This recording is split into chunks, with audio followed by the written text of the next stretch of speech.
Hello everyone, Monica here. I hope this video finds you well. This whole hunkering down thing is starting to get to me, so making these videos is helping a lot. I hope you enjoy it and I hope it helps you too. So this is part one of my video series called The Making of a Style.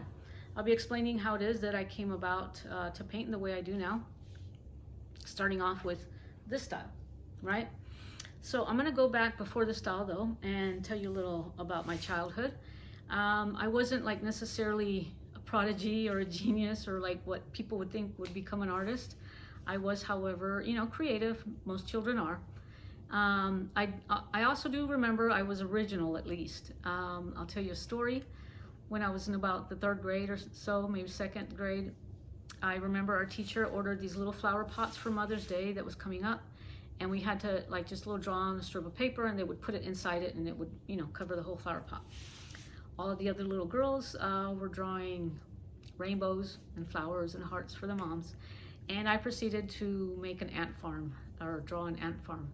I put all the little tunnels and the little homes and filled it with ants. My mom doesn't like bugs, by the way, but I don't think I knew that as a child.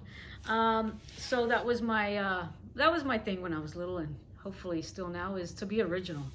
I thrive on originality.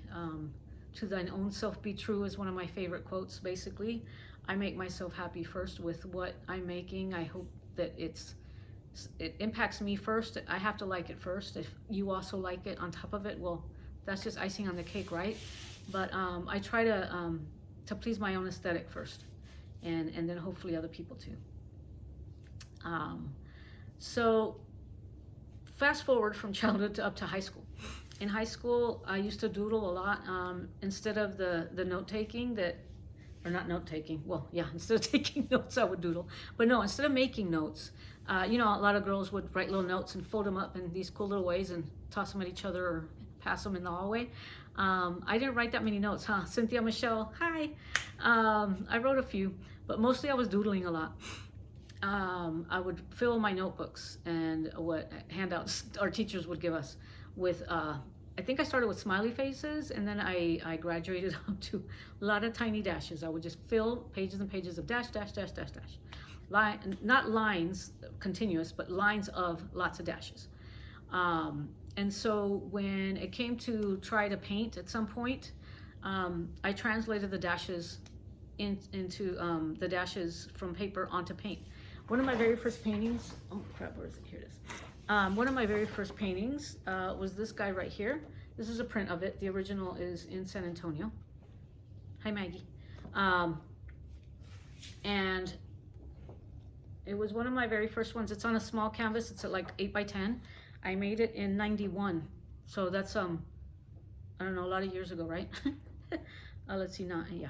Anyway, so this was one of my first paintings, and it's basically the same little dashes that I used to doodle in, but in paint. I ended up kind of making like some kind of impressionistic kind of style. Not that I was trying. I don't really try anything. I just do, as Yoda says.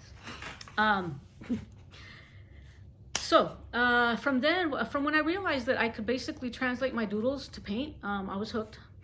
Again, not really thinking, oh, I'm gonna be an artist and I'm gonna be, oh my gosh, famous or anything like that. I just really love doing it. It's my way of escaping. It's my way of making my mind still.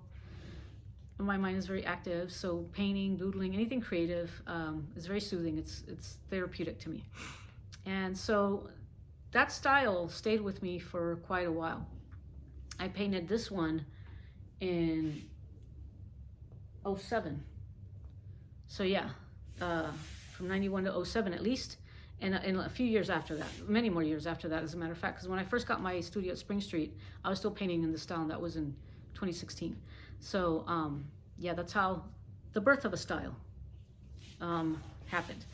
So that's what this piece is painted in.